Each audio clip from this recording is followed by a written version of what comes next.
आज के लेक्चर में हम पढ़ने वाले हैं अबाउट रेडियो इम्यूनो एसे। ये एक ऐसा टेक्निक है जो कि हम यूज़ करते हैं to determine the concentration of antigens in the sample, कि आपके सैम्पल के अंदर जो एंटीजन का कंसंट्रेशन है वो क्या है, वो कितना है। हाईली सेंसिटिव ऐसे होता है ये टू डिटेक्ट द एंटीजन्स। बहुत अगर कम कंसंट्रेशन भी है सैम्पल के अंदर एंटीजन का तो भी हम इससे डिटेक्ट कर सकते हैं। मान लो कि आपका जो ब्लड है, ब्लड के अंदर जो हमारा ब्लड है, ब्लड के अंदर क्या कंसंट्रेशन है विटामिन की, मान लो हम विटामिन की कंसंट्रेशन पता करना चाह रहे हैं, या फिर आप किसी ड्रग की कंसंट्रेशन पता करना चाह रहे हो कि ब्लड सैंपल के अंदर कितना ड्रग का कंसंट्रेशन है, या किसी प्रोटीन की कंसंट्रेशन, या फिर कोई हार्मोन की कंसंट्रेशन अगर आप पता करना चाह रहे हो ब्लड के अंदर। एनी काइंड ऑफ एंटीजन अगर आप पता करना चाह रहे हो सैम्पल के अंदर प्रेजेंट है या नहीं है, उसका कंसंट्रेशन क्या है, तो उसको हम डिटेक्ट करते हैं यूजिंग रिया। और डायबिटीज़, जो डायबिटिक पेशेंट होते हैं उनमें इंसुलिन के लेवल को डिटरमाइन करने के लिए यूज़ किया जाता है। जो हमारे पास हाइपरथायरॉयडिज्म होती है वहाँ पे T3 T4 का लेवल जो है हाई हो जाता है, तो उसको भी यहाँ पर चेक करने के लिए यूज़ किया जाता है। अभी हम डिटेल में पढ़ेंगे कि किस तरीके से ये प्रोसेस रहता है। यहाँ पर हमारे पास दो तरीके के क्या रहते हैं, एंटीजन्स रहते हैं। एक होता है रेडियो लेबल्ड एंटीजन और एक होते हैं unlabelled antigens. Radio labelled antigens नाम से पता चल रहा है कि ऐसे एंटीजन्स जिसको कि हम रेडियो लेबल करने वाले हैं, जिसको हम करते हैं ट्रीटियम से या फिर कार्बन 14 से या फिर आयोडीन 135 से।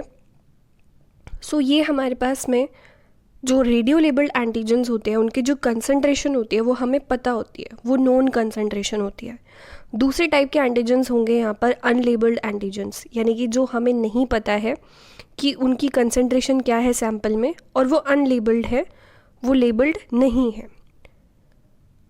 अब इसकी जो टेक्निक रहती है किस तरीके से रहती है, सबसे पहले क्या है, जो हमारी माइक्रोटाइट्रेट प्लेट होती है, यहाँ पे आप देख सकते हैं कि ये जो हमारे पास में है दैट इज़ द माइक्रोटाइट्रेट प्लेट। उसके अंदर हम क्या कर देते हैं, एंटीबॉडी की कोटिंग कर देते हैं। अब मान लो सपोज़ करो कि आप कोई भी एक प्रोटीन है ब्लड के अंदर, एक्स प्रोटीन है, एक्स प्रोटीन को, एनी प्रोटीन एक्स प्रोटीन है, उसको आप फाइंड आउट करना चाह रहे हो, उसकी कंसंट्रेशन पता करना चाह रहे हो। तो ये जो एंटीबॉडीज़ होंगी ना, ये होंगी एंटी एक्स एंटीबॉडी, यानी कि जो कि एक्स प्रोटीन से बाइंड करेंगी। हमने यहाँ पे क्या किया है, एंटीबॉडीज़ को कोट कर दिया है जो कि उस एंटीजन के स्पेसिफिक होंगी। After this you will add the radio labelled antigen. Radio labelled antigens जो होते हैं, जो कि हम यहाँ पे बता रहे थे ऊपर कि रेडियो लेबल्ड एंटीजन्स जो होते हैं जिनकी कंसंट्रेशन हमें पता होती है, तो ये रेडियो लेबल्ड एंटीजन्स क्या करेंगे, एंटीबॉडीज़ पे बाइंड कर जाएंगे, एंटीबॉडीज़ पे बाइंड कर जाएंगे। एंड यहाँ पर देखो सारे के सारे जो हमारे पास एंटीजन्स हैं वो बाइंड कर गए हैं। तो अगर आप यहाँ पर रेडियो एक्टिविटी को मेजर करोगे तो रेडियो एक्टिविटी कितनी आएगी, 100% आएगी, क्योंकि सारे के सारे एंटीजन्स जो है, रेडियो लेबल्ड एंटीजन्स जो थे वो बाइंड कर चुके हैं। तो आप यहाँ पे रेडियो एक्टिविटी को मेजर करो, यू विल गेट 100%, क्योंकि सारी की सारी एंटीबॉडीज़ पे जो रेडियो लेबल्ड एंटीजन्स है वो बाइंड कर चुके हैं। जो कुछ यहाँ पर नीचे पड़े हुए आपको दिख रहे हैं जो कि है अनबाउंड एंटीजन्स, उनको हम वॉश करके रिमूव कर देते हैं। वॉश करके रिमूव कर देते हैं, उसके बाद हम यहाँ पर पेशेंट का सैंपल ऐड, यहाँ पर पेशेंट के सैंपल को ऐड किया जाएगा जिसके अंदर जो एंटीजन का कंसंट्रेशन है हमें नहीं पता, like the concentration of antigen is unknown in that sample. फिर हम क्या करेंगे, यहाँ पे देखो कुछ जो एंटीजन्स हैं आपको दिख रहे हैं रेड वाले, जो कि है हमारे अनलेबल्ड एंटीजन्स। यहाँ पे उन्होंने क्या कर दिया है, रिप्लेस कर दिया है रेडियो लेबल्ड एंटीजन्स को। अगर आप यहाँ पे देखो कि जो ब्लैक वाले थे, ये ब्लैक वाले क्या थे, हमारे पास में रेडियो लेबल्ड एंटीजन्स थे। एंड फिर हमारे पास जो हमने सैंपल ऐड किया है, तो कुछ जो हमारे पास अनलेबल्ड एंटीजन्स थे, जो सैंपल के अंदर एंटीजन्स थे, उन्होंने क्या करा है, रिप्लेस कर दिया है रेडियो लेबल्ड एंटीजन्स को।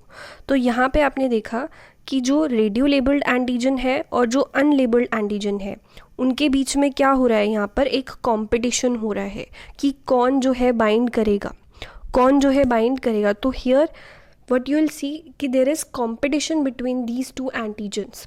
दोनों एंटीजन्स के बीच में क्या होगा, कंपटीशन होगा कि कौन एंटीबॉडी से बाइंड करेगा। और जो हमारे सैंपल के अंदर जो एंटीजन्स है वो क्या करेंगे, कुछ जो रेडियो लेबल्ड एंटीजन्स थे उनको रिप्लेस कर देंगे। तो यहाँ पे देखो कि पहले हमें रेडियो एक्टिविटी मिल रही थी 100% मिल रही थी, क्योंकि वहाँ पर सारे के सारे रेडियो लेबल्ड एंटीजन्स अटैच थे। अब यहाँ पर आप देखो 1, 2, 3 एंड 4 तो आपके जो रेडियो लेबल्ड एंटीजन्स थे वो रिप्लेस हो गए बाय द अनलेबल्ड एंटीजन्स। तो अब आप मेजर करो रेडियो एक्टिविटी को, क्या फ़र्क आपको दिख रहा है। तो यहाँ पर जो रेडियो एक्टिविटी आ रही है वो हमारी आ रही है 50%। क्यों आ रही है 50%? क्योंकि सैंपल के अंदर जो अननोन एंटीजन का कंसंट्रेशन था वो बराबर था रेडियो लेबल्ड एंटीजन कंसंट्रेशन के। मतलब कि 4 एंटीजन्स ने रिप्लेस कर दिया रेडियो लेबल्ड को, तो radio labelled antigen concentration is equal to the unlabelled antigen concentration. तब आपकी जो रेडियो एक्टिविटी आती है वो 50% आ रही है। तो सबसे पहले हमें क्या करना होता है, एक स्टैंडर्ड ग्राफ बनाना होता है। सो आपको क्या करना है, एक स्टैंडर्ड ग्राफ प्लॉट करना है जिसको कि हम एज अ रेफरेंस की तरह यूज़ करेंगे। अब इसको एक ना एग्जाम्पल से समझते हैं। मान लो कि हाइपर थायरॉयडिज्म का एग्जाम्पल लेते हैं। वहाँ पे क्या होता है, T3 और T4 का लेवल क्या होता है, हाई होता है। थायराइड हार्मोन्स का जो लेवल होता है वो हाई होता है। तो हम सबसे पहले एक स्टैंडर्ड कर्व बनाएंगे। उसमें आप देखो कि जो अनलेबल्ड एंटीजन्स थे, मतलब T3 T4 का जो लेवल था नैनोग्राम्स के अंदर है ये। जब हमने ये लेवल 0 लिया, मतलब कि 0 आप क्या ले रहे हो, 0 नैनोग्राम ले रहे हो T3 T4 का लेवल, तो आपको रेडियो एक्टिविटी कितनी मिल रही है, 100% मिल रही है। यानी कि सारे के सारे आपको रेडियो लेबल्ड एंटीजन्स जो है वो बाइंड करेंगे। जैसे हमने ऊपर देखा था, यहाँ पे देखो 100% आपको मिल रहा था। 100% क्यों मिल रहा है, जब आप 0 नैनोग्राम यूज़ कर रहे हो। जो आपने यहाँ पर जो सैंपल लिया है उसके अंदर मान लो 0 नैनोग्राम T3 का लेवल था, तो सारे के सारे क्या होंगे, जो रेडियो लेबल्ड एंटीजन्स है वही बाइंड रहेंगे। तो आपको रेडियो एक्टिविटी कितनी मिलेगी, 100% मिलेगी। अब हम क्या करेंगे, इसका लेवल इंक्रीज़ कर रहे हैं हम। अब देखो यहाँ पर जब आपने 2 नैनोग्राम लिया, जब T3 T4 का लेवल जो था आपने 2 नैनोग्राम लिया, तो आपको रेडियो एक्टिविटी कितनी मिली, आपको मिली 80% रेडियो एक्टिविटी। सिमिलरली जब आपने 4 नैनोग्राम लिया लेवल अननोन अनलेबल्ड एंटीजन का, सो अनलेबल्ड एंटीजन का लेवल जब कितना था, 4 नैनोग्राम था, तो आपको 60 मिल रहा था। फिर जब लेवल आपने 6 नैनोग्राम लिया तो आपको 40% रेडियो एक्टिविटी मिल रही है। तो इस तरीके से हमने एक स्टैंडर्ड ग्राफ बना लिया। अब जब आप स्टैंडर्ड ग्राफ बना लोगे उसके बाद हम क्या करेंगे, सैंपल का एडिशन करेंगे। ये जो सैंपल का एडिशन करेंगे हम वो उसके बाद करेंगे। पहले आपको क्या करना है, हम पहले रिया परफॉर्म करते हैं using the unlabelled and labelled antigens. Unlabelled antigens use करेंगे, लेबल्ड एंटीजन यूज़ करेंगे जिनकी कंसंट्रेशन हमें पता थी। यहाँ पे देखो टेबल में देखो आप कि अनलेबल्ड एंटीजन्स उनकी कंसंट्रेशन हमने डाल के देखी कि 0 डाल रहे हैं तो 100% आ रही है, 2 डाल रहे हैं तो 80% रेडियो एक्टिविटी आ रही है, 4 नैनोग्राम डाल रहे हैं अनलेबल्ड एंटीजन्स तो 60% रेडियो एक्टिविटी आ रही है। सो अब जब आपके पास एक स्टैंडर्ड ग्राफ आ गया है कि इतने कंसंट्रेशन पे इतनी रेडियो एक्टिविटी आ रही है, तो अब हमारे पास क्या है, अब हमारे पास है अननोन सैंपल। अननोन सैंपल है, ये ले लो, चलो ये हमारे पास अननोन सैंपल है ब्लड का, सीरम का। अब इसके अंदर हमें नहीं पता कि what is the concentration of the antigens. आप यहाँ पे सैंपल को ऐड करोगे, उसके बाद यहाँ पर आप रेडियो एक्टिविटी को मेजर करोगे। मेजर करने के बाद आप फिर इस ग्राफ के साथ में उसको कंपेयर करोगे। ग्राफ के साथ में क्या करोगे, कंपेयर करोगे कि कितनी आ रही है। आपको 50% आ रही थी, 50% रेडियो एक्टिविटी आ रही थी, तो आप देखो कि 50% यहाँ पे आएगी, कहीं 50% यहाँ पे आएगी, यानी कि जो एंटीजन का कंसंट्रेशन है आपके सैंपल के अंदर वो करीब 4 और 6 के बीच में है, यानी कि 4 और 6 नैनोग्राम, 4 to 6 नैनोग्राम के बीच में कंसंट्रेशन है एंटीजन का सैंपल के अंदर। सो देखा आपने कि पहले हमने स्टैंडर्ड ग्राफ प्लॉट किया using the known concentration of the antigens, जो कि सपोज हमने यहाँ पर T3 का एग्जांपल लिया था। थायराइड, जो हाइपरथायरॉयडिज्म के अंदर क्या होता है, T3 T4 का लेवल हाई होता है। सो उसके बाद मतलब स्टैंडर्ड ग्राफ आपने प्लॉट किया, उसको एज ए रेफरेंस यूज़ करेंगे, उसके बाद में कंपेयर करेंगे radioactivity of unknown samples to the standard curve to determine the concentration of the antigens in the patient sample. अब ये रिलेशन आप यहाँ से भी समझ सकते हो, इस टेबल से आपको ये समझ आ रहा है कि जो अननोन सैम्पल है, अननोन जो हमारा एंटीजन है, अननोन जो एंटीजन है उसकी कंसंट्रेशन जो है इन्वर्सली प्रोपोर्शनल होगी रेडियो एक्टिविटी के। आप देख रहे हो जब 0% था तो आपको मैक्सिमम रेडियो एक्टिविटी मिल रही थी, जैसे जैसे उसका लेवल बढ़ रहा है रेडियो एक्टिविटी कम हो रही है, डिक्रीज़ हो रही है, तो inversely proportional unknown antigen present होगा सैंपल में, उसका जो कंसंट्रेशन है वो इन्वर्सली प्रोपोर्शनल होगा रेडियो एक्टिविटी के। अब इसको एक एग्जाम्पल से अगर आप समझें कि हाइपरथायरॉयडिज्म में क्या होता है, T3 T4 का लेवल ज़्यादा होता है, तो आपको रेडियो एक्टिविटी क्या मिलेगी, लो मिलेगी, रेडियो एक्टिविटी लो मिलेगी। सो